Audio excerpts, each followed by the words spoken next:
प्रणाम। हर हर Mahadev. The whispering Cosmos से मैं ऋचा आप सबके समक्ष आज शिव महापुराण का एपिसोड 23 लेकर प्रस्तुत हूँ।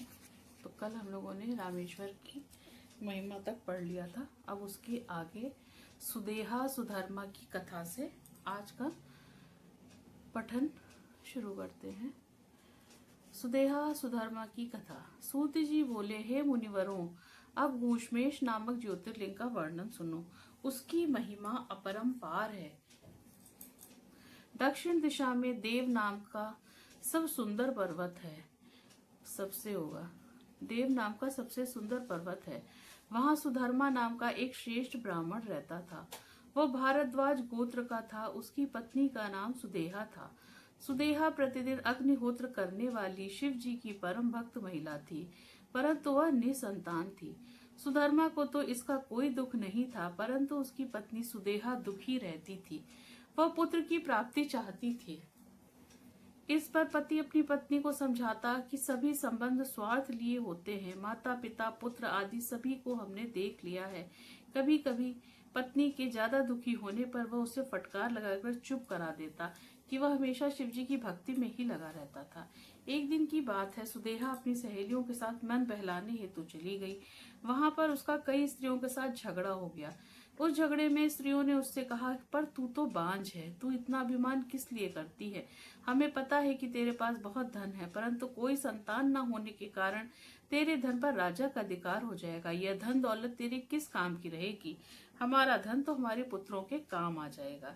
इस प्रकार की बातें सुनकर सुदेहा घर पर लौटकर आई। वह बहुत दुखी होने लगी। उसने रो रो कर सारी घटना अपने पति को बताई। इस पर सुधर्मा अपनी पत्नी सुदेहा को धैर्य बंधाने लगा। वो बोला, जो होनहार है वह अवश्य होती है, इससे व्याकुल नहीं होना चाहिए। कोई कुछ कहे वह कहता रहे, तुम्हें दुखी होने की आवश्यकता नहीं है। तब सुदेहा बोली, हे प्राणनाथ, या तो किसी प्रकार पुत्र प्राप्त करो, नहीं तो मुझे मार दो। तुम ऐसा नहीं कर सकते तो मैं स्वयं अपने प्राण त्याग दूंगी। पत्नी को अधिक व्याकुल देखकर सुधर्मा ने भगवान शिव जी का ध्यान करते हुए 2 पुष्प अग्नि की ओर फेंके। इन दोनों में दाहिना पुष्प पुत्र देने वाला है। मन में यह सोचकर वह पत्नी से बोला, तुम इसमें से एक पुष्प उठा लो। पत्नी ने शिव जी की माया से बाईं ओर का पुष्प उठा लिया। इस पर सुधर्मा अपनी पत्नी सुदेहा से बोला, हे कल्याणी, अब तुम पुत्र प्राप्ति की कामना को छोड़ दो और भगवत भजन में ध्यान लगाओ। हमारे भाग्य में पुत्र नहीं है। इस तरह वह पत्नी को समझा बुझाकर शिव पूजन में लग गया। कुछ समय पश्चात सुदेहा फिर बोली, हे प्राणनाथ, मेरे गर्भ से यदि पुत्र प्राप्त नहीं होता तो आप दूसरा विवाह कर ले। मैं ये बात प्रसन्न मन से सोच विचार कर कह रही हूँ। सुधर्मा बोला, मुझे अब दूसरे विवाह की विपत्ति में मत डालो। इस प्रकार सुधर्मा ने दूसरे विवाह के लिए मना कर दिया। इस पर भी सुदेहा ने पुत्र प्राप्ति हेतु अपनी छोटी बहन से विवाह करने के लिए निवेदन किया। इसकी बात सुनकर सुधर्मा ने कहा, हे कल्याणी, मुझे तुम इस झंझट में मत डालो, क्योंकि इससे यदि पुत्र हो भी गया तो तुम दोनों में आपस में विरोध उत्पन्न हो जाएगा, जो हम में से किसी को भी सुखदायी नहीं होगा। इस पर सुदेहा पैर पकड़कर बोली, हे स्वामी, यह तो मेरी बहन है, मैं इसका विरोध क्यों करूंगी? आप निश्चिंत रहें। सुदेहा ने जोर जबरदस्ती करके अपनी छोटी बहन का विवाह अपने पति सुधर्मा के साथ करा ही दिया। उसकी बहन का नाम घूष्मा था। सुधर्मा ने सुदेहा से कहा कि यह तुम्हारी बहन अब तुम्हारी सौंत बन गई है, तुम उसे प्रसन्न रखना। दोनों बहनें सुखपूर्वक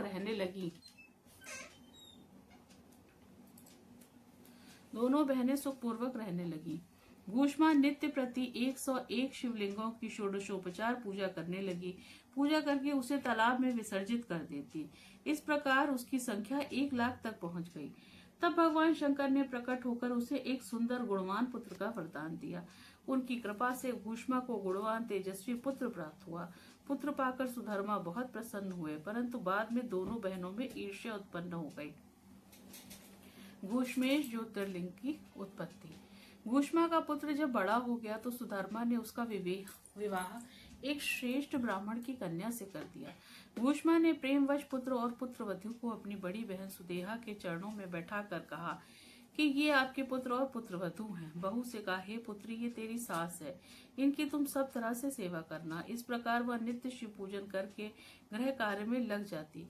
परंतु सुदेश की ईर्ष्या बढ़ने लग गई। एक दिन उसने रात्रि में सोए हुए पुत्र की बोटी बोटी कर उसी तालाब में डाल दिया जिसमें घुष्मा शिव पूजन कर पार्थिव लिंगों का विसर्जन कराती थी। प्रातःकाल जब उसकी पत्नी ने अपने पति को नहीं देखा तो वो वहां खून देखा तो वो दहाड़े मारकर रोने लगी। घुष्मा को भी महान दुख हुआ। सुदेहा बनावटी आंसू बहाने लगी। सुधर्मा घर पर आया तो सभी को धैर्य बंधाता हुआ बोला, इसमें आप शोक मत करो, भगवान की ऐसी ही मर्जी होगी, हमें हमारा कोई वश नहीं, इसमें हमारा कोई वश नहीं है। वो सोच बोला, हे घुष्मे, तुम शिव पूजन बंद मत करना। इस तरह पति के समझाने पर वो पति की आज्ञा से तालाब पर शिव पूजन करने गई। पार्थिव शिवलिंग पूजन के बाद जब वो घर लौटने लगी तो उसमें अपने पुत्र को किनारे पर खड़ा पाया। वह बोला, हे माता, मैं आपके तप और शिवजी की कृपा से मर जाने के बाद भी जीवित हो गया हूँ। माता ने शिवजी की बार बार पूजा अर्चना की। तब भगवान शिव प्रसन्न होकर प्रकट होकर बोले, हे घुष्मे, मैं तेरे से बहुत प्रसन्न हूँ, तू मुझसे वर मांग। तेरा पुत्र सुदेहा ने मार डाला था, मैं उसे अभी दंड देता हूँ। इस पर घुष्मा हाथ जोड़कर शिवजी की स्तुति करते हुए बोली, हे स्वामी, आप मुझे यह वरदान प्रदान करें कि मेरी बड़ी बहन को अभय कर दें।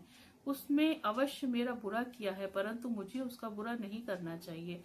यह सुनकर भगवान भोले शंकर अत्यधिक प्रसन्न हुए। घुष्मा ने शिवजी से कहा, हे स्वामी, आप संसार के कल्याण के लिए यहाँ पर विराजमान हो जाएं। मेरी आपसे बस एक यही विनती है। इस पे शिवजी ने घुष्मे से कहा, मैं यहाँ पर ज्योतिर्लिंग के रूप में विराजमान रहूंगा। मेरे इस ज्योतिर्लिंग का नाम घुष्मेश लिंग होगा।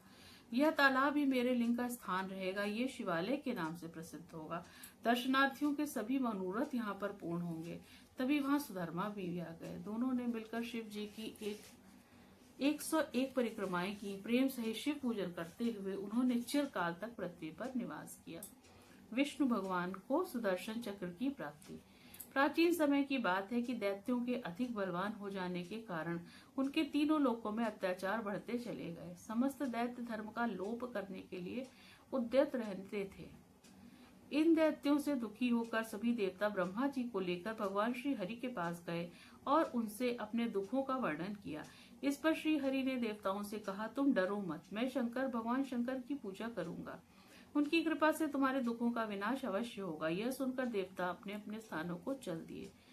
देवताओं के चले जाने के पश्चात श्री हरि जगत में कल्याण के लिए कैलाश पर आए। वहां जाकर एक कुंड में विधि विधान से अग्नि स्थापित कर श्री हरि दृढ़ संकल्प करके शिव जी की तपस्या करते रहे। उन्हें तपस्या करते बहुत समय व्यतीत हो गया, परंतु शिव जी प्रसन्न नहीं हुए। इस पर श्री हरि ने शिव सहस्त्र नाम का पाठ आरंभ किया। वे पार्थिव लिंग की विधि विधान से पूजा करने लगे। शिव सहस्त्र नाम का एक एक मंत्र बोलकर एक एक कमल का पुष्प अर्पित करने लगे। श्री हरि की भक्ति की परीक्षा लेने के लिए पूजा में निमित्त आए हुए 1000 पुष्पों में से एक को शिवजी ने छिपा दिया। श्री हरि एक पुष्प के कम होने से आश्चर्य में पड़ गए। बहुत खोज करने पर भी उन्हें कमल कहीं नहीं दिखाई दिया। इस पर 1000 की संख्या पूरी करने के लिए उन्होंने अपना कमल के समान एक नेत्र निकालकर शिवजी को अर्पण कर दिया। ऐसा करते ही शिवजी प्रकट हो गए। उन्होंने श्री हरि से वर मांगने को कहा। भगवान श्री हरि ने दैत्यों के कारण देवताओं के पीड़ित होने की बात बताई। श्री हरि बोले, इन दुष्ट दानवों को वध करने के लिए मेरे पास कोई अस्त्र शस्त्र भी नहीं है। मैं इसी कारण से यहाँ आपके पास कैलाश पर आया था। यह सुनकर भगवान शंकर ने श्री हरि को एक दिव्य तथा चमकता हुआ चक्र प्रदान किया। इस चक्र को ही सुदर्शन चक्र कहते हैं। इसी सुदर्शन चक्र की सहायता से श्री हरि ने दैत्यों का वध करके संसार में शांति स्थापित की। ओम नमः पार्वती पते, हर हर महादेव। जय श्री हरि विष्णु। शिव सहस्त्र नाम का फल। श्री हरि द्वारा कहा गया सहस्त्र नाम स्रोत का फल महान है। इसी के पाठ से तथा पूजन से खुश होकर भगवान शंकर ने श्री हरि को सुदर्शन चक्र भेंट किया था। भगवान शंकर ने श्री हरि को बताया था कि सभी प्रकार के भय से मुक्ति पाने के लिए जो व्यक्ति मेरे इन 1000 नामों से पूजन तथा पाठ करेगा उसके सभी मनोरथ पूर्ण होंगे। यह सुदर्शन चक्र भी तुम्हें भय मुक्त करेगा, इसे धारण करो। जो व्यक्ति प्रातः काल उठकर मेरा पूजन करके खड़े होकर मेरे इन 1000 नामों का पाठ करेगा उसे सभी सिद्धियां प्राप्त होंगी। हे श्री हरि, मैं तुमसे बहुत खुश हूँ, तुम मेरे से कोई वर मांगो। श्री हरि बोले, इस दास पर आपकी कृपा बनी रहे, मैं आपकी भक्ति से सदा सरोबार रहूं, बस मुझे यही वरदान प्रदान कीजिए। शिव भक्तों की कथा। ब्रह्मा जी ने बताया, हे नारद, भगवान शिव का पूजन लक्ष्मी जी के साथ श्री हरि और मैंने प्रारंभ किया था। इससे हमारी सभी मनोकामनाएं पूर्ण हुई थी। भगवान शंकर का पूजन भार्गव, गौतम, दधीचि, विश्वामित्र, दुर्वासा, व्यास, पराशर, वैशंपायन, बृहस्पति, याज्ञवल्क्य, जैमिनी, उपमन्यु, गर्गाचार्य आदि सभी ऋषियों ने भी किया था। मैं सभी भगवान शंकर के परम भक्त हैं। इसी प्रकार शुक्र, शौनकादिक ऋषि भी शिव जी की आराधना में संलग्न रहते हैं। अदिति ने वधु के साथ श्रद्धा भक्ति के साथ शंकर के पार्थिव लिंग का पूजन किया।